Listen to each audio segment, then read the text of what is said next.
Welcome to your rockers. ఎలా ఉన్నారు అందరూ?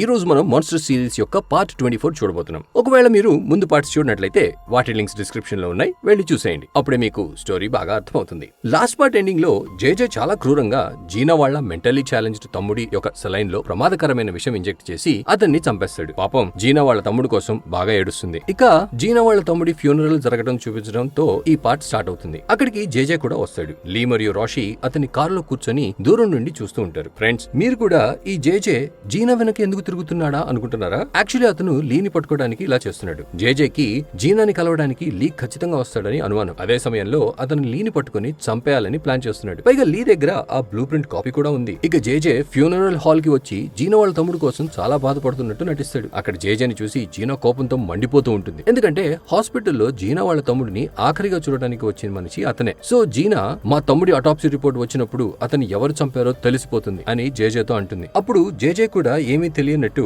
చాలా క్యాజువల్ గా ఈ అబ్బాయికి హార్ట్ అటాక్ వచ్చింది కదా అని తన బాడీ గార్డ్ తో అంటాడు. దానికి జీనా మా తమ్ముడి హార్ట్ లో ఎటువంటి సమస్య లేదు, అర్థమైందా? అతను హఠాత్తుగా చనిపోయాడు, ఎవరో అతన్ని విషం ఇచ్చి చంపారనే విషయం నాకు తెలుసు అని జేజేతో అంటుంది. అంతలో ఒక పోలీస్ ఆఫీసర్ అక్కడికి వచ్చి ఆ అబ్బాయి మర్డర్ కేసులో నిన్ను అరెస్ట్ చేస్తున్నాం అని చెప్పి గ్రే చేతికి హ్యాండ్ కప్స్ వేస్తాడు. తర్వాత ఆ పోలీస్ ఆఫీసర్ జీనాని కూడా అరెస్ట్ చేయబోతాడు. ఇక అక్కడే ఉన్న జాన్, అరెస్ట్ చేయడం అంటే జోక్ గా ఉందా ఏంటి? నేను ఒక లాయర్ ని, ముందు మీరు జీనాని ఏ నేరం చేసిందని అరెస్ట్ చేస్తున్నారో చెప్పండి అని అడుగుతాడు. అయితే ఆఫీసర్, ఓహో నువ్వేనా ఆ లాయర్ వి, మేము నిన్ను కూడా అరెస్ట్ చేస్తున్నాం అని జాన్ తో అంటాడు. ఫ్రెండ్స్, ఈ జేజే ఇక్కడ ఏం ప్లాన్ చేశాడో ఏంటో. అయితే జేజే చిన్నగా నవ్వుతూ ఆ పోలీస్ ఆఫీసర్ తో వాళ్ళని వదిలేయండి, కానీ వాళ్ళ మొబైల్ ఫోన్లు మాత్రం చెక్ చేయండి అని అంటాడు. ఇక ఆఫీసర్ కూడా వాళ్ళ ఫోన్లు చెక్ చేసి, సార్ ఇందులో ఏ బ్లూ ప్రింట్స్ లేవు అని జేజేతో అంటాడు. అంటే ఫ్రెండ్స్, ఈ పోలీస్ ఆఫీసర్ జేజే చెప్పడంతో అక్కడికి వచ్చాడని అర్థమవుతుంది. ఇదంతా చూస్తున్న ఆండ్రూకి జీనా వాళ్ళ తమ్ముడిని చంపింది జేజేనే అని అర్థమవుతుంది. తర్వాత జేజే ఆండ్రూ దగ్గరికి వెళ్లి ఇక మీదట జాగ్రత్తగా ఉండు అని అంటాడు. దాంతో జీనాకి దీని వెనక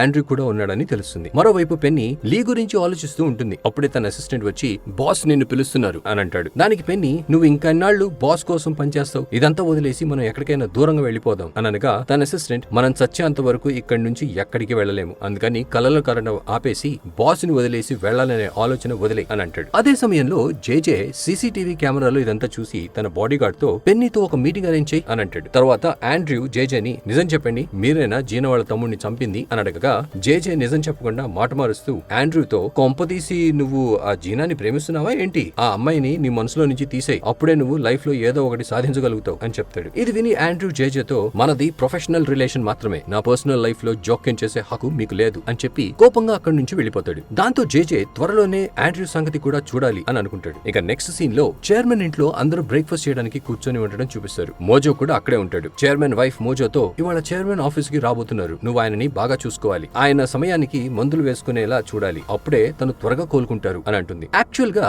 ఇదే చైర్మన్ వైఫ్ ప్లాన్. ఆ మందులు తీసుకోవడంతో చైర్మన్ ఆరోగ్యం మెల్లమెల్లగా పాడవటం. ఇక దీని గురించి ఎవ్వరికీ ఏమీ తెలియదు. టేబుల్ దగ్గరికి వచ్చి కూర్చున్న చైర్మన్ నేథన్ తో, నువ్వు రేపటి నుంచి మళ్ళీ ఆఫీస్ కి రావడం మొదలుపెట్టు అని అంటాడు. ఇది విన్న నేథన్ బాగా సంతోషించి, నేను ఖచ్చితంగా వస్తాను నాన్న, ఈసారి నేనేంటో మీకు ప్రూవ్ చేస్తాను అని చైర్మన్ తో అంటాడు. తర్వాత చైర్మన్ ఆఫీస్ కి వెళ్లేందుకు బయటకు వచ్చి కారులో కూర్చొని బయలుదేరాడు. అప్పుడే మోజో నేథన్ ని, మిస్టర్ నేథన్, మీరు ప్లీజ్ ఒకసారి పక్కకు రండి అని పిలుస్తాడు. అయితే నేథన్, నేను ఈ కంపెనీకి సీఈఓని, నన్ను పేరు పెట్టి పిలుస్తున్నావేంటి అని అనగా మోజో, మిమ్మల్ని ఆ పొజిషన్ నుంచి తీసేశారు, ఇప్పుడు మిమ్మల్ని మేనేజ్మెంట్ డిపార్ట్మెంట్ లో వేశారు, ఇక మీరు ఆ డిపార్ట్మెంట్ మాత్రమే హ్యాండిల్ చేయాలి అని నేథన్ తో అంటాడు. ఇదంతా విని చైర్మన్ వైఫ్, ఏమంటున్నావు నువ్వు, నా కొడుకుని సీఈఓ పోస్ట్ నుంచి ఎందుకు తీశారు అని మోజోని అడుగుతుంది. అప్పుడు నేథన్, అమ్మా నువ్వేం బాధపడమాకు, నేను అక్కడే పనిచేసి నా కష్టంతో సీఈఓ పోస్ట్ సాధిస్తాను అని అంటాడు. ఇక ఆఫీస్ కు వెళ్లిన తర్వాత నేథన్ కి ఏం చేయాలో ఎక్కడికి వెళ్లాలో ఏమీ తెలియకపోవడంతో అటు ఇటు తిరుగుతూ ఉంటాడు. అలా తిరుగుతున్న నేథన్ కి లీ ఒక కాల్ వస్తుంది. నేథన్ కాల్ లిఫ్ట్ చేసి, హే చాంగ్, నువ్వు కాల్ చేసావని నాకు తెలుసు, అయితే నువ్వు ఇప్పుడు ఎక్కడున్నావు, ఆ బ్లూ ప్రింట్ గురించి చెప్పడానికి కాల్ చేసావు కదా అని అడుగుతాడు. దానికి లీ, అవును, నువ్వు ఒంటరిగా నన్ను కలవడానికి రావాలి అని అంటాడు. అప్పుడు నేథన్, తప్పకుండా వస్తాను, అడ్రస్ పంపించు, నేను వెంటనే బయలుదేరి స్పీడ్ గా అక్కడికి వచ్చేస్తా అని లీతో అంటాడు. తర్వాత నేథన్, నాకు చాలా పెద్ద లాటరీ తగిలింది అని అరుస్తాడు. దాంతో అక్కడున్న ఒక అమ్మాయి భయపడి ఇతనికి ఖచ్చితంగా పిచ్చెక్కింది అని అనుకుంటుంది. ఇక నెక్స్ట్ సీన్ లో నేథన్ లీ పంపించిన అడ్రస్ కి వస్తాడు. నేథన్ ని చూసిన రాషి, ఆ పిచ్చుడు వచ్చేసాడు, నువ్వు కూడా వచ్చాయి అని లీకి ఇన్ఫార్మ్ చేస్తుంది. తర్వాత లీ అక్కడికి వచ్చి తన మొబైల్ లో ఉన్న బ్లూ ప్రింట్ ఫోటో నేథన్ కి చూపిస్తూ, దీని ఒరిజినల్ కాపీ జేజే దగ్గర ఉంది, అతను ఆండ్రూతో కలిసి నిన్ను డోడో గ్రూప్ నుంచి తీసేయాలని చూస్తున్నాడు, జీనా వాళ్ళ తమ్ముడిని చంపింది కూడా జేజేనే, నీకు ఈ బ్లూ ప్రింట్ కావాలంటే నువ్వు జేజేకి వ్యతిరేకంగా ఎవిడెన్స్ తెచ్చి నాకు ఇవ్వాలి, లేకపోతే ఇంక ఈ బ్లూ ప్రింట్ గురించి మర్చిపో అని చెప్పి వెళ్లిపోతాడు. ఇక నేథన్, ఈ జేజే ఇంకా ఎన్ని సమస్యలు తెస్తాడో, నన్నే డోడో గ్రూప్ నుండి తీసేస్తాడా, అది కూడా ఆండ్రూతో కలిసి చెప్తా వీళ్ళ సంగతి అని అనుకుంటాడు. తర్వాత నేథన్ తన మొబైల్ మొబైల్లో కాల్ రికార్డింగ్ స్టార్ట్ చేసి జేజే దగ్గరికి వెళ్తాడు. అక్కడ అతను జేజేని మీరు ఆండ్రూతో కలిసి నన్ను డోడో గ్రూప్ నుండి తీసేయాలని ప్లాన్ చేస్తున్నారా అని అడుగుతాడు. అది విని జేజేకి నేథన్ లీని కలిశాడు అని అర్థమయ్యి నువ్వు లీని కలిసావా అని అడుగుతాడు. దానికి నేథన్ అవును అని చెప్పి మీరు జీనా వాళ్ళ తమ్ముడిని ఎందుకు చంపారో చెప్పండి అని జేజేని అడుగుతాడు. నేథన్ ఇంత డైరెక్ట్ గా అడగడంతో జేజేకి డౌట్ వచ్చి అతను తన బాడీ గార్డ్ కి నేథన్ ని చెక్ చేయమని ఆర్డర్ చేస్తాడు. ఇక బాడీ గార్డ్ నేథన్ ని చెక్ చేసినప్పుడు అతని దగ్గర కాల్ రికార్డింగ్ స్టార్ట్ చేసిన మొబైల్ దొరుకుతుంది. పాపం ఇక్కడ నేథన్ ఇరుక్కుపోతాడు. తర్వాత జేజే నీలాంటి పిచ్చోడిని నేను ఎక్కడా చూడలేదు. నువ్వు లీ వాళ్ళ పేరెంట్స్ ని చంపించావు. ఇప్పుడు అతను నీ మీద పగ తీర్చుకోవడానికి వచ్చాడు. నువ్వేమో అతని మాటలను నమ్మి నాకు వ్యతిరేకంగా ఎవిడెన్స్ సేకరించాలని ప్రయత్నిస్తున్నావు. ఏంటిది అని నేథన్ తో అంటాడు. కానీ నేథన్ ఇవన్నీ వినిపించుకోకుండా జేజే కాలర్ పట్టుకుని ఎంత ధైర్యం ఉంటే నువ్వు ఆ ఆండ్రూని నా ప్లేస్ కు తీసుకురావాలని చూసావు. మర్యాదగా ఆ బ్లూ ప్రింట్ నాకు ఇచ్చేయి, లేకపోతే బాగోదు అని జేజేతో అంటాడు. అప్పుడే జేజే ఒక బాడీ గార్డ్ నేథన్ ని వెనక వైపు నుండి పట్టుకుంటాడు. తర్వాత జేజే నేథన్ చెంపలు వాయించి నువ్వు ఒక పెద్ద లూజర్వి, తెలుసా నీకు, నువ్వు జీవితంలో ఏమీ చేయలేవు అని అంటాడు. అయితే నేథన్ ఇదంతా నీ వెనక నీళ్లు ఉన్నాడనే ధీమాతోనే కదా చేస్తున్నావు, కానీ అతను మా మావయ్య అని మర్చిపోకు. అతను నీకంటే నాకే ఎక్కువ సపోర్ట్ చేస్తాడు. ఇప్పుడు నువ్వు నా గేమ్ చూస్తావు అని జేజేని బెదిరించి వెళ్లిపోతాడు. తర్వాత నేథన్ లీకి కాల్ చేసి నేను జేజే నోటితో అతనే జీనా వాళ్ళ తమ్ముడిని చంపాడనే నిజం చెప్పించి రికార్డ్ చేశాను. నీకు ఆ రికార్డింగ్ కావాలంటే నాకు ఆ బ్లూ ప్రింట్ పంపించు అని అబద్ధం చెప్తాడు. కానీ ఫ్రెండ్స్ మన లీ చాలా తెలివైన వాడు. అతను నేథన్ అబద్ధం చెప్తున్నాడని తెలుసుకొని చూడు ఈ చిన్న పిల్లల ఆటలు ఇంకెవరితో అయినా ఆడుకో, ఇకపైన నిజంగా ఎవిడెన్స్ ఉన్నప్పుడే కాల్ చేయి, లేకపోతే ఆ బ్లూ ప్రింట్ ని మర్చిపో అని చెప్పి కాల్ కట్ చేసేస్తాడు. ఇక్కడ నేథన్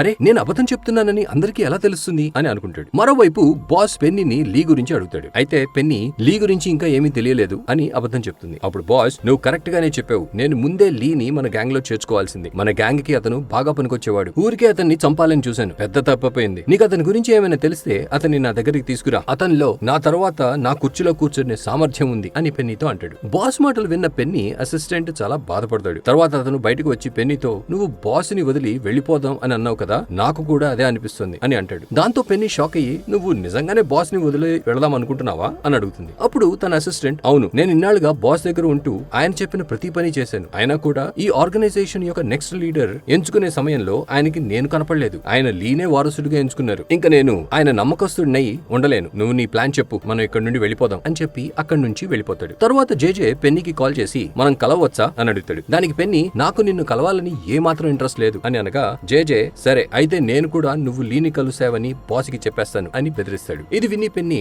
షాక్ అయ్యి సరే నా ఆర్ట్ గ్యాలరీకి వచ్చే అని అంటుంది. జేజే ఆర్ట్ గ్యాలరీకి వచ్చి పెన్నీతో నాకు తెలుసు నువ్వు బాస్ కోసం పనిచేస్తున్నావని, కానీ ఇప్పుడు నువ్వు వేరే చోటికి వెళ్లి బ్రతకాలని చూస్తున్నావు. నేను నీకు అలా చేయడానికి కావాల్సినంత డబ్బు ఇస్తాను, కానీ దానికి బదులు నువ్వు లీ దగ్గర ఉన్న ఆ బ్లూ ప్రింట్ బాస్ కి దక్కుండా చేస్తావని ప్రామిస్ చేయాలి, లేకపోతే నేను బాస్ కి నీ నిజం చెప్పేస్తాను, తర్వాత ఏమవుతుందో నువ్వే ఊహించుకో అని బెదిరిస్తాడు. ఇక పెన్నీ ఎలాగో లీ నాకు దక్కడు, అందుకని జేజే ఇచ్చిన ఆఫర్ ని యాక్సెప్ట్ చేయడమే నాకు మంచిది అని అనుకుంటుంది. మరోవైపు జీనా వాళ్ళ తమ్ముడి క్రిమేషన్ జరుగుతూ ఉంటుంది. దాంతో జీనా తన ఎమోషన్స్ ని కంట్రోల్ చేయలేక బాగా ఏడుస్తుంది. అలా ఏడుస్తున్న జీనాని చూసి ఆండ్రూ చాలా బాధపడతాడు, ఎందుకంటే అతను జీనాని చాలా గాఢంగా ప్రేమిస్తున్నాడు కాబట్టి. తర్వాత జీనా మరియు జాన్ రూమ్ లోని కూర్చొని ఉండగా జాన్ మనిషి వచ్చి కొన్ని ఫోటోలు జాన్ కి ఇస్తాడు. ఆ ఫోటోలో జీనా వాళ్ళ తమ్ముడి అటాప్సీ రిపోర్ట్ తీసిన డాక్టర్ మరియు జేజే ఉంటారు. దాంతో జీనాకి వాళ్ళ తమ్ముడిని చంపి జేజేనే ఆ డాక్టర్ కి డబ్బులు ఇచ్చి ఫేక్ అటాప్సీ రిపోర్ట్ తయారు చేయించాడని అర్థమవుతుంది. ఇంకోవైపు నేథన్ మరియు చైర్మన్ వైఫ్ అంటే నేథన్ వాళ్ళ అమ్మ నీల్ తో మాట్లాడడానికి వస్తారు. చైర్మన్ వైఫ్ నీల్ తో చూడు మనలో మనకి 100 ఉంటాయి, కానీ మనది రక్త సంబంధం, ఆ జేజే బయట మనిషి అని అంటుంది. తర్వాత నేథన్ నన్ను కంపెనీలో నుంచి తీయించడానికి అతను ఆండ్రూని కంపెనీలోకి తీసుకొచ్చాడు మావయ్య, మీరు కూడా అతన్ని నమ్మొద్దు, ఇక తన దగ్గరున్న ఆ బ్లూ ప్రింట్ కూడా ప్లీజ్ నాకు ఇప్పించేయండి అని నీల్ తో అంటాడు. దాంతో నీల్ కూడా వాళ్ళకి సహాయం చేయడానికి ఒప్పుకుంటాడు, ఎందుకంటే వాళ్ళది ఒకే రక్తం కాబట్టి. తర్వాత నీల్ జేజేని కలిసి నువ్వు ఆ బ్లూ ప్రింట్ ఆండ్రూకి ఇచ్చి ఉండకూడదు, ఎందుకంటే ఇప్పుడు ఆ చైర్మన్ ఆండ్రూని పూర్తిగా నమ్ముతున్నాడు, అందుకని నువ్వు అతన్ని ఇకపైన నమ్మకుండా ఉండటమే మంచిది. అతను ఎప్పుడు నీకు వెన్నుపోటు పొడుస్తాడో ఎవరు చెప్పలేరు, అందుకని నువ్వు ఆ బ్లూ ప్రింట్ నేథన్ కి ఇచ్చి అతనితో కలిసి బిజినెస్ చెయ్యి అని అంటాడు. దాంతో జేజేకి బాగా కోపం వచ్చి నేను దీనికోసం ఎంత కష్టపడ్డాను, ఎన్ని ప్లాన్లు వేసి ఈ బ్లూ ప్రింట్ సాధించాను, ఇప్పుడు మీరు బ్లూ ప్రింట్ ని ఆ లూజర్ కి ఇవ్వమంటున్నారు, లేదు లేదు నేను అస్సలు ఇవ్వను అని అంటాడు. ఫ్రెండ్స్ ఇక్కడ నీల్ నేను చెప్పింది చేయలేదంటే నేనేం చేస్తానో నాకే తెలీదు అని దాదాపు జేజేని బెదిరించి వెళ్ళిపోతాడు. దాంతో జేజే టెన్షన్ లో ఆండ్రూకి కాల్ చేసి నేను నీతో అర్జెంట్ గా మాట్లాడాలి, త్వరగా బార్కి వచ్చి అని పిలుస్తాడు. తర్వాత జేజే కార్ లో బార్ కి వెళ్తుండగా ఇక జాన్ మరియు జీనా కూడా వేరే కార్ లో జేజేని ఫాలో చేస్తూ ఉంటారు. ఇక్కడ జేజే బార్ లో తాగుతూ ఉండగా జీనా వచ్చి అతని మీద అతను మరియు ఆ డాక్టర్ కలిసి ఉన్న ఫోటోలని విసిరేస్తుంది. అవి చూసి జేజే షాక్ అవుతాడు. ఇక జీనా ఏంటి షాక్ అయ్యావా, నాకు ఏం తెలియదు అనుకున్నావు కదా, ఇది ప్రారంభం మాత్రమే, నువ్వే మా తమ్ముడిని చంపావని నేను ప్రూవ్ చేసి తీరుతాను, నువ్వు చేసిన ఈ తప్పుకి నీకు చాలా పెద్ద శిక్ష పడుతుంది అని జేజేకి చెప్పి తిరిగి వెళ్తూ ఉండగా ఆండ్రూ కూడా అక్కడికి వస్తాడు. వస్తాడు. జీనా అతన్ని చూసి, నువ్వు ఇంత నీచమైన పని చేస్తావని నేను అస్సలు ఊహించలేదు. నువ్వు కూడా ఇతనితో కలిసి మా తమ్ముడిని చంపించావు. ఇక జీవితంలో నాకు నీ మోహం చూపించకు అని ఆండ్రూకి చెప్పి వెళ్ళిపోతుంది. దాంతో ఆండ్రూకి గుండె పగిలినంత బాధ వేస్తుంది. తర్వాత ఆండ్రూ ఆ ఫోటోలు చూసి, నువ్వు చాలా పెద్ద తప్పు చేస్తున్నావు అని జేజేతో అంటాడు. అప్పుడు జేజే, నువ్వు ఆ అమ్మాయి కోసం నాతో శత్రుత్వం పెట్టుకుంటున్నావా అని ఆండ్రూతో అంటాడు. అప్పుడు ఆండ్రూ, నేను జీనా కోసం ఏమైనా చేస్తాను, నీతో శత్రుత్వం ఏంటి, నేను చంపగలను కూడా అని చెప్పి తను జీనాకి సానుభూతి ఇవ్వడానికి వెళ్తాడు. ఇక జేజే తన బాడీ గార్డ్ తో, ఇతను నాకు సమస్యలు తెచ్చేలా ఉన్నాడు, ఇతన్ని కూడా ఎలాగైనా చంపేయాలి అని అంటాడు. తర్వాత ఆండ్రూ జీనా దగ్గరికి వెళ్లి, నన్ను నమ్ము, జేజే మీ తమ్ముడిని చంపాడని నాకు నిజంగా తెలీదు. నాకు తెలుసుంటే నేను అతన్ని ఆపేవాడిని. నువ్వు జేజేపై రివెంజ్ తీసుకోవడానికి నన్ను వాడుకో, నేను నీకోసం ఏమైనా చేస్తాను, కానీ ప్లీజ్ నన్ను ఒక్కసారి నమ్ము అని అంటాడు. అయితే జీనా ఏం చెప్పకుండా అక్కడి నుంచి వెళ్ళిపోతుంది. మరోవైపు పెన్నీ లీని కలిసి, బాస్ నిన్ను కలవాలనుకుంటున్నారు, నువ్వు ఆయనకి ఆ బ్లూ ప్రింట్ చూపించాలి అని అంటుంది. దానికి లీ, నువ్వు ఆయనకి నా షరతుల గురించి చెప్పావా అని అంటాడు. అప్పుడు పెన్నీ, లేదు, నువ్వే స్వయంగా కలిసి చెప్పే, కానీ నేను ఇదే ఆఖరిసారి అడుగుతున్నాను, మనం ఈ బ్లూ ప్రింట్ తీసుకుని వేరే దేశానికి వెళ్ళిపోదామా, అక్కడ మనం హాయిగా బ్రతకొచ్చు అని అంటుంది. అప్పుడు లీ, చూడు, నేను ముందే చెప్పాను, నేను నిన్ను ప్రేమించట్లేదు, ప్లీజ్ నన్ను ఫోర్స్ చేయకు అని అంటాడు. దానికి పెన్నీ, సరే నీ ఇష్టం అని అంటుంది. ఇక నెక్స్ట్ సీన్ లో పెన్నీ బాస్ దగ్గరికి వెళ్లి, నేను లీని కలిశాను అని చెప్పగా, లీ బాస్ కి కాల్ చేసి, ఆ బ్లూ ప్రింట్ నా దగ్గరే ఉంది, నేను అది మీకు ఇచ్చేస్తాను, దానికోసం మీరు నేను చెప్పిన చోటికి రావాలి, నేను మీకు త్వరలోనే అడ్రస్ పంపిస్తాను, అది కూడా ఒక మనిషిని తీసుకుని మాత్రమే రావాలి, ఒకళ్ళ కంటే ఎక్కువ మంది వస్తే నేను ఆ బ్లూ ప్రింట్ ఇవ్వను అని అంటాడు. అయితే బాస్ కూడా కొంచెం గట్టిగా, నువ్వు ఎవరితో మాట్లాడుతున్నావో నీకు తెలుసా అని అంటాడు. దానికి లీ, తెలుసు, కానీ ఇప్పుడు మీకు కావాల్సింది నా దగ్గర ఉంది, అందుకని నేను చెప్పినట్టు చేయండి అని అంటాడు. ఇక బాస్ కూడా అతని మాటలు అంగీకరించక తప్పదు. మరోవైపు పెన్నీ అసిస్టెంట్ గన్ రెడీ చేసుకుంటూ ఉంటాడు. ఫ్రెండ్స్, ఇతను బాస్ మరియు లీ కలిసినప్పుడు లీని చంపేస్తాడు అనుకుంటా. అప్పుడే పెన్నీ అక్కడికి వచ్చి, ఇప్పుడు మనం చంపాల్సింది లీని కాదు, బాస్ ని, దాంతో మన అందరి ప్రాబ్లమ్స్ సాల్వ్ అవుతాయి అని అంటుంది. అప్పుడు అసిస్టెంట్, అలా చేస్తే నువ్వు జేజే దగ్గర ఇరుక్కుపోతావు అని అంటాడు. అయితే పెన్నీ,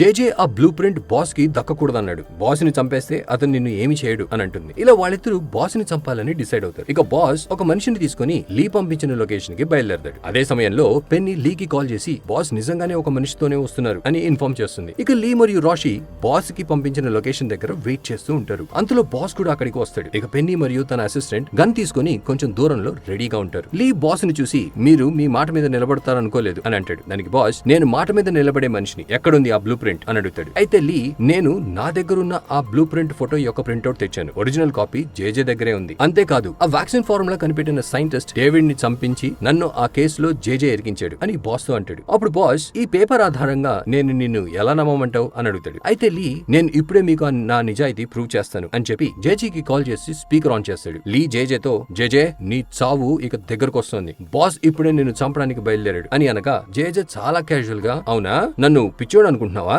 నిన్ననే నేను జెరాల్డ్తో మాట్లాడాను, అతను నాకు అలాంటిది ఏమీ చెప్పలేదు అని అంటాడు. ఫ్రెండ్స్, లీ ఇక్కడ జేజేని ఇంకా రెచ్చగొట్టడానికి, నువ్వు డేవిడ్ ని చంపి ఆ నింద నా మీద వేసావు కదూ, ఇప్పుడు నేను నన్ను నిర్దోషిగా ప్రూవ్ చేసి నీ మీద ఎలా పగా తీర్చుకుంటానో చూడు అని అంటాడు. దాంతో జేజే, నువ్వు నన్ను ఏం చేయలేవు, అర్థమైందా, నువ్వే ఇంకొన్ని రోజుల్లో నా చేతుల్లో చావబోతున్నావు, ఏం చేసుకుంటావో చేసుకో అని చెప్పి జేజే కాల్ కట్ చేస్తాడు. ఇదంతా విని బాస్ షాక్ అయ్యి లీని నమ్మడం మొదలు పెడతాడు. ఇక బాస్, చెప్పు ఇప్పుడు నీ డిమాండ్స్ ఏంటి, నువ్వు డేవిడ్ ని చంపలేదని నిర్దోషివని ప్రూవ్ చేసి ఆ వ్యాక్సిన్ ఫార్ములాతో వచ్చిన ప్రాఫిట్ లో నీకు కొంచెం షేర్ ఇవ్వాలి, అంతే కదా అని అంటాడు. దానికి లీ, అవును, ఇవే నా డిమాండ్స్ అని అనగా, బాస్, సరే నువ్వు చెప్పిన అన్ని డిమాండ్స్ పూర్తవుతాయి, కానీ నా డిమాండ్ కూడా నువ్వు పూర్తి చేయాలి, నువ్వు నా ఆర్గనైజేషన్ లో జాయిన్ అవ్వాలి అని అంటాడు. అయితే లీ, ఏంటి, మీరు నన్ను ఒక రౌడీ అవ్వమని అడుగుతున్నారా అని అంటాడు. అప్పుడు బాస్, లేదు లేదు, నిన్ను నా రైట్ హ్యాండ్ చేసుకుంటాను, అంటే నా సగం బలం నువ్వే అవుతావు అని లీతో అంటాడు. ఇది విని లీ షాక్ అవుతాడు. ఫ్రెండ్స్, అక్కడ పెన్నీ అసిస్టెంట్ బాస్ యొక్క గుండె మీద గురిపెట్టి ఉంటాడు. కానీ హఠాత్తుగా గన్ ని లీ వైపుకి తిప్పి ట్రిగర్ నొక్కబోతాడు. ఇంతలో పెన్నీ అతన్ని ఆపడానికి ట్రై చేస్తుండడంతో ఈ పార్ట్ 24 అయితే ఎండ్ అవుతుంది. పెన్నీ అసిస్టెంట్ లీని షూట్ చేశాడా లేదా బాస్ ని షూట్ చేశాడా, ఇక నేదన్ ఏమయ్యాడు, ఆండ్రూ ఏం చేస్తాడు, ఇవన్నీ తెలుసుకోవాలంటే ఛానల్ ని సబ్స్క్రైబ్ చేయండి, అలాగే బెల్ ఐకాన్ మీద క్లిక్ చేయండి. And finally, thanks for watching.